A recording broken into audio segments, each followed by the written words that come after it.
सुहेल अजीमाबादी के अफसानवी मजमूए अलाव में शामिल अफसाना खुदा की देन। अरहट हो छी तह रहट टर। चैत का महीना था, कड़ाके की धूप थी। रज्जो अपने खेत में हल चला रहा था। सूरज ठीक सर पर चमक रहा था और उसके नंगे बदन पर पसीने के कतरे। वो थोड़ी थोड़ी देर पर अपने माथे से पसीना पोंछता और बैलों की दुम ऐंठकर टिटकारी देकर बैलों को हाँकता जाता। जब चेहरे पर ज्यादा पसीना आ जाता तो सर से कपड़ा खोलकर मुंह पोंछता, फिर सर पर बांध लेता। दोपहर हो चुकी थी, अब उसे भूख मालूम हो रही थी। सवेरे थोड़ा सा बासी भात, कड़वा तेल, नमक और प्याज की एक गांठ खाकर वो हल चलाने आ गया था।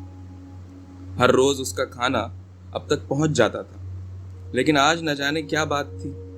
वो हल जोतता जाता था और सोचता जाता था कि क्या बात है, शायद अब तक भात नहीं पका, या पकते ही बच्चों ने खाने के लिए रोना धोना शुरू कर दिया और उन्हें खिलाने में देर हो गई। वो इस किस्म की बातें सोचता और थोड़ी थोड़ी देर पर पलटकर घर से आने वाले रास्ते की तरफ देखता जाता था कि शायद चंपा आ रही हो, मगर हर बार उसकी निगाह मायूस होकर पलट जाती और फिर वही अरहट टर। आखिर उसने सोचा कि खुद घर चलना चाहिए। भूख मालूम हो रही है, धूप भी ज्यादा है।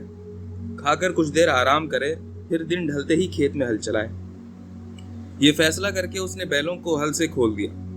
हल को खेत में छोड़कर बैलों को हाँकता हुआ घर की तरफ ले चला। वो सोच रहा था कि बात क्या है। बहुत सी बातें दिमाग में आईं और निकलीं। उसको यकीन यही था कि खाना अब तक पका नहीं। पांचों को खिलाने में देर हुई। रास्ते में एक बरगद का पेड़ था। पेड़ के नीचे बहुत से लड़के और लड़कियां छांव में बैठे थे। कुछ लड़के कौड़ी खेल रहे थे, कुछ आपस में बातें कर रहे थे और लड़कियां गोटी खेल रही थी। उनके ढोर मैदान में चल रहे थे। रज्जू पेड़ के नीचे आया तो उसको ठंडक बड़ी भली मालूम हुई। दिल चाहा कि कुछ देर बैठ जाए, लेकिन वो ना बैठ सका। धोती के एक कोने से उसने मुंह पोंछा और आगे बढ़ गया। वो जल्द से जल्द अपने घर पहुंचना चाहता। उसने सोचना शुरू किया, चंपा कैसी नेक औरत है। 10 साल ब्याह को हुए, कभी उसने किसी ऐसी चीज की फरमाइश नहीं की जो मुझसे पूरी ना हो सकती हो। वो मेरी गरीबी को अच्छी तरह जानती और समझती है, इसीलिए हर तरह की तकलीफ उठाती है, मगर जबान से उफ तक नहीं करती। ब्याह के वक्त उसने क्या क्या ना सोचा होगा। वो ये भी सोचती होगी कि कभी तो दिन फिरेगा, आराम मिलेगा, लेकिन आराम न मेरे नसीब में है और न उसके। वो कड़ाके की धूप में चला जा रहा। पेट में आते करवटें बदल रही थी।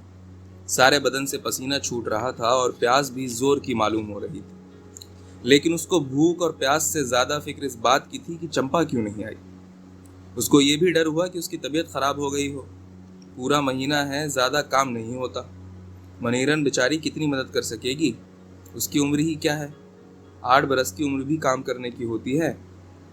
लेकिन वो तो गरीब की बेटी है, माँ किसी तरह काम में फंसाए रहती है। रज्जो चला जा रहा था, अपने ख्यालों में डूबा हुआ। दुनिया भर की सारी बातों में से उसे किसी की फिक्र न थी। सिर्फ एक ख्याल था, चंपा क्यों ना आई। अगर खुद ना आ सकी तो खाना मनीरन के हाथों भेज देती। मनीरन इतना काम तो किसी तरह कर ही लेती। वो तो बराबर खाना पानी ले आती है। मालूम होता है कि खाना पका ही नहीं। वो थोड़ी दूर और आगे बढ़ा था कि उसका एक बैल लपक कर दूसरी तरफ चला। उसने डांटा, लेकिन वो बढ़ता ही गया। उसको बैल की हरकत पर सख्त गुस्सा आया, लेकिन बैल को इसकी क्या परवाह हो सकती थी। रज्जो ने लपक कर बैल को एक डंडा मारा। बैल और तेजी से भागने लगा। रज्जो उसके पीछे भागा, डांटता हुआ और गालियां बकता, लेकिन बैल भागता ही गया, नहीं मुड़ा। उसने पलटकर दूसरे बैल को देखा। वो सर झुकाए घर की तरफ चला जा रहा था, लेकिन फिर जो उसने पलटकर भागने वाले बैल को देखा तो दूर जा चुका था। वो उसके पीछे दौड़ा। बैल और भी तेजी से भागा। आगे आगे बैल था और उसके पीछे पीछे रज्जो। दोनों भागते जा रहे थे। रज्जो की प्यास बढ़ती गई, लेकिन बैल का पीछा उसने न छोड़ा। आखिर बैल ने चक्कर काट कर घर का रुख किया, लेकिन तेजी से चल रहा था। रज्जो की प्यास बढ़ती जा रही थी। उसका हलक सूखा जा रहा था। हलक के अंदर कांटे जैसे चुभ रहे थे, मगर वो गुस्से में कुड़ता हुआ तेजी से जा रहा था। उसके दिमाग में खून खौल रहा था और वो पक्का इरादा कर चुका था कि घर जाकर बैल को बांधकर खूब मारेगा। दूर से उसको अपनी बेटी मनीरन खेत की तरफ जाती दिखाई पड़ी। उसने उसको पुकारना चाहा, लेकिन आवाज हलक से न निकली। वो आगे बढ़ता गया।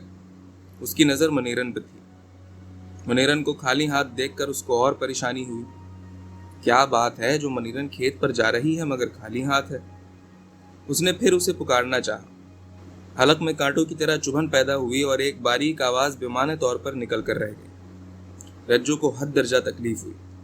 उसने देखा मनीरन एक मेड़ पर खड़ी घर के चारों तरफ आंख फाड़ फाड़ कर देख रही थी, लेकिन रज्जू उससे काफी दूर था और वो उसकी तरफ देख भी नहीं रही थी। रज्जू की प्यास ने फिर जोर किया। उसने सोचा मनीरन तो वापस चली ही आएगी, घर ही की तरफ चले चलो। वो घर की तरफ चलता गया। रास्ते में एक पीपल के पेड़ के नीचे 5-6 आदमी बैठे पच्चीसी खेल रहे थे। उन सब ने रज्जू को बैल के पीछे बदहवास भागते देखा था। रज्जू के पास आते ही एक बोला, अरे भैया, साले ने बड़ा हलकान किया तुमको। रज्जू ने उसको बिल्कुल गूंगे की तरह देखा, एक लफ्ज न बोल सका। भूख और उससे ज्यादा प्यास से वो बदहवास हो रहा था और सबसे ज्यादा चंपा की फिक्र थी। क्यों न गई, और मनीरन गई तो खाली हाथ। वो आगे बढ़ गया। दूसरे ने कहा, बहुत हलकान हो गया है, देखो ना इसका मुंह।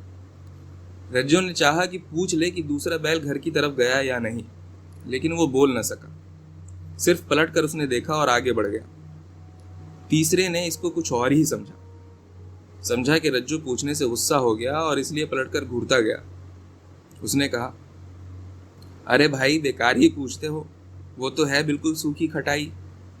एक दूसरे ने कहा, नहीं जुम्मन यार, बात ऐसी नहीं है, बड़ी हल्काई हुई है बेचारे को, इसीलिए कुछ न बोला। लेकिन उसने कहा, रामू भैया, तुम जानते ही नहीं हो, रज्जो में ही तो खराबी है, किसी को कुछ समझता ही नहीं है। इसको इतना भी ख्याल नहीं कि 7 बेटी और 1 बेटा भी आना है। इस चाल से तो बिरादरी न निभेगी। रामू बोला, नहीं यार, ऐसी बात न कह, रज्जू नेक आदमी है, अपने बाल बच्चों में लिपटा रहता है, इसीलिए इधर उधर वक्त खराब नहीं करता। इतने बच्चे हैं और देखने वाली अकेली जोरू, अगर वो देखभाल न करे तो खाना दाना कौन करे।